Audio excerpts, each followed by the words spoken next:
ನಮಸ್ಕಾರ ವೀಕ್ಷಕರೇ, ಅಶ್ಯೂಸ್ lives and bad ಚಾನಲ್ಗೆ ಸ್ವಾಗತ.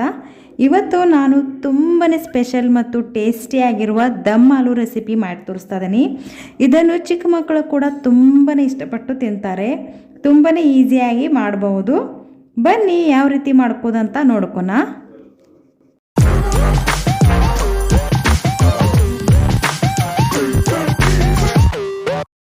ಇಲ್ಲಿಗೆ ದಮ್ ಆಲೂ ಮಾಡೋಸ್ಕೋಸ್ಕರ ನಾನು ಇಲ್ಲಿ 500 ಗ್ರಾಮ್ ಬೇಬಿ ಪೊಟ್ಯಾಟೋಸ್ ತೊಗೊಂಡಿದ್ದೀನಿ. ಚಿಕ್ಕ ಪೊಟ್ಯಾಟೊ ತೊಗೋಬೇಕು, ದಪ್ಪ ಸೈಜಿನ ಪೊಟ್ಯಾಟೊ ತೊಗೋಬೇಡಿ. ಇದನ್ನು ಚೆನ್ನಾಗಿ ವಾಶ್ ಮಾಡ್ಕೊಂಡು ಪ್ರೆಷರ್ ಕುಕ್ಕರ್ಗೆ ಹಾಕಿ 1 ವಿಸಲ್ ಮಾಡಬೇಕು. ಜಾಸ್ತಿ ಬಾಯ್ಲ್ ಮಾಡುವ ಅವಶ್ಯಕತೆ ಇಲ್ಲ. ಈಗ ಪೊಟ್ಯಾಟೊ ಬಾಯ್ಲ್ ಆಗುವವರೆಗೂ ನಾನು ಮಸಾಲ ರೆಡಿ ಮಾಡ್ಕೋತಾ ಇದ್ದೀನಿ. ಒಂದು ಕಡೆಯಲ್ಲಿ 1 ರಿಂದ 2 ಚಮಚ ಎಣ್ಣೆ ಹಾಕ್ತಾ ಇದ್ದೀನಿ. ಎಣ್ಣೆ ಸ್ವಲ್ಪ ಕಾದ ಮೇಲೆ 3 ರಿಂದ 4 ಕಾಳು ಮೆಣಸು, 2 ರಿಂದ 3 ಲವಂಗ, ಸ್ವಲ್ಪ ದಾಲ್ಚಿನ್ನಿ ಹಾಕಿ ಸ್ವಲ್ಪ ಹೊತ್ತು ಫ್ರೈ ಮಾಡಬೇಕು. ಇಷ್ಟೇ ಮಸಾಲ ಹಾಕಿದರೆ ಸಾಕು, ಜಾಸ್ತಿ ಹಾಕುವ ಅವಶ್ಯಕತೆ ಇಲ್ಲ. ಇದ್ರ ಜೊತೆಗೆ ಪುಲಾವ್ ಎಲೆ ಹಾಕಿ ಫ್ರೈ ಮಾಡ್ತಾ ಇದ್ದೀನಿ. ಮಸಾಲ ಎಲ್ಲ ಚೆನ್ನಾಗಿ ಫ್ರೈ ಆದಮೇಲೆ ನಾನು ಈಗ ದಪ್ಪದಾಗಿ ಕಟ್ ಮಾಡಿರುವ 3 ಉಳ್ಳಾಗಡ್ಡೆಯನ್ನು ಹಾಕ್ತಾ ಇದ್ದೀನಿ. 3 ಉಳ್ಳಾಗಡ್ಡೆ ಹಾಕಿ ಒಂದು ಅರ್ಧ ನಿಮಿಷ ಫ್ರೈ ಮಾಡ್ತಾ ಇದ್ದೀನಿ. ಯಾರೆಲ್ಲ ಈ ವಿಡಿಯೋವನ್ನು ಮೊದಲನೇ ಸಲ ನೋಡ್ತಿದ್ದೀರಾ, ಪ್ಲೀಸ್ ನನ್ನ ಚಾನಲ್ಗೆ ಸಬ್ಸ್ಕ್ರೈಬ್ ಮಾಡ್ಕೊಂಡು ನೋಡಿ.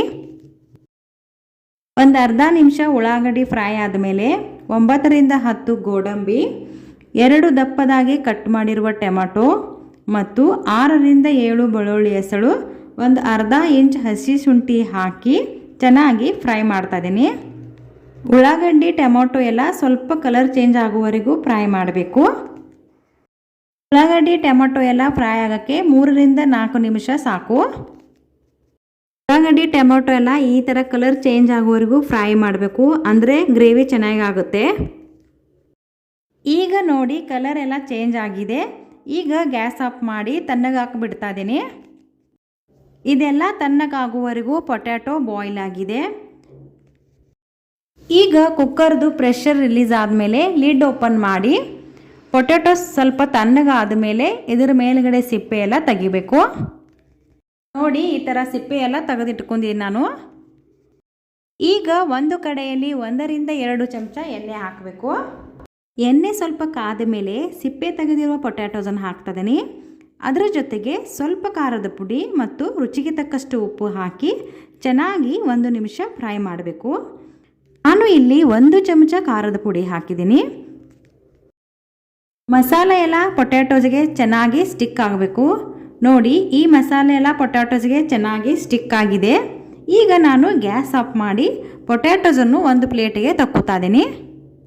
ಈಗ ಆಗಲೇ ಫ್ರೈ ಮಾಡಿಟ್ಟಿರುವ ಉಳ್ಳಾಗಡ್ಡಿ ಮತ್ತು ಟೊಮೆಟೊ ಎಲ್ಲ ಚೆನ್ನಾಗಿ ತಣ್ಣಗಾಗಿದೆ. ಈಗ ಅದನ್ನು ಒಂದು ಮಿಕ್ಸರ್ ಜಾರಿಗೆ ಹಾಕಿ ನುಣುಪಾಗಿ ಗ್ರೈಂಡ್ ಮಾಡಬೇಕು. ನೋಡಿ ಈ ಥರ ಗ್ರೈಂಡ್ ಮಾಡಬೇಕು. ಈಗ ಅದೇ ಕಡೆಯಲ್ಲಿ 1 ರಿಂದ 2 ಚಮಚ ಎಣ್ಣೆ ಹಾಕ್ತಾ ಇದ್ದೀನಿ. ಎಣ್ಣೆ ಸ್ವಲ್ಪ ಕಾದ ಮೇಲೆ ನಾನು ಗ್ಯಾಸ್ ಆಫ್ ಮಾಡ್ತಾ ಇದ್ದೀನಿ.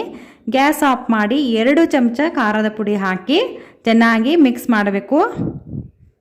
ನೋಡಿ ಗ್ಯಾಸ್ ಆಫ್ ಮಾಡಿ ಖಾರದ ಪುಡಿ ಹಾಕಬೇಕು, ಇಲ್ಲಾಂದರೆ ಖಾರದ ಪುಡಿ ಎಲ್ಲ ಸೀದು ಹೋಗುತ್ತೆ.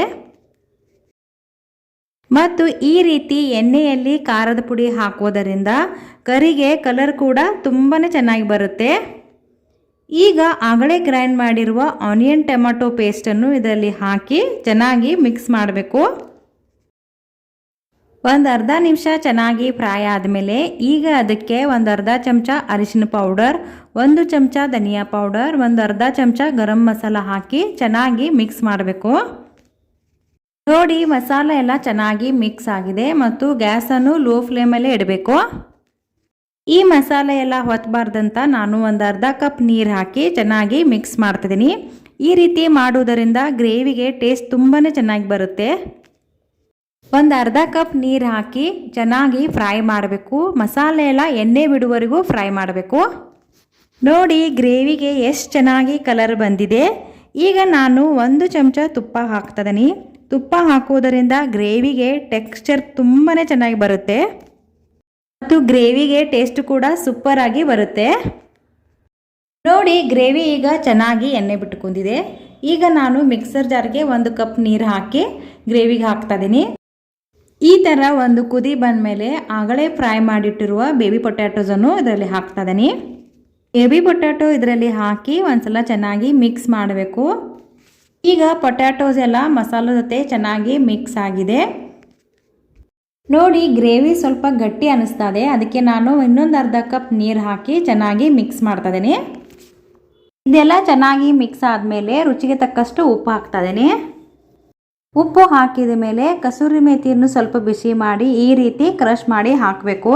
ಕಸೂರಿ ಮೇಥಿ ಹಾಕೋದರಿಂದ ಗ್ರೇವಿಗೆ ಟೇಸ್ಟ್ ತುಂಬಾ ಚೆನ್ನಾಗಿ ಬರುತ್ತೆ. ಕಸೂರಿ ಮೇಥಿಯನ್ನು ಸ್ಕಿಪ್ ಮಾಡದೆ ಹಾಕಿ ತುಂಬಾ ಚೆನ್ನಾಗಿರುತ್ತೆ. ನೋಡಿ ರುಚಿಕರವಾದ ದಮ್ ಆಲೂ ರೆಡಿ ಆಯಿತು. ಇದು ರೋಟಿ, ಚಪಾತಿ, ಪೂರಿ, ರೈಸ್ ಜೊತೆಗೆ ಸೂಪರ್ ಆಗಿರುತ್ತೆ. ಈ ರೆಸಿಪಿ ಇಷ್ಟವಾದರೆ ಪ್ಲೀಸ್ ಲೈಕ್, ಶೇರ್ ಮತ್ತು ಕಮೆಂಟ್ ಮಾಡಿ ಮತ್ತು ಸಬ್ಸ್ಕ್ರೈಬ್ ಮಾಡುವುದಕ್ಕೆ ಮರಿಬೇಡಿ. Thank you for watching.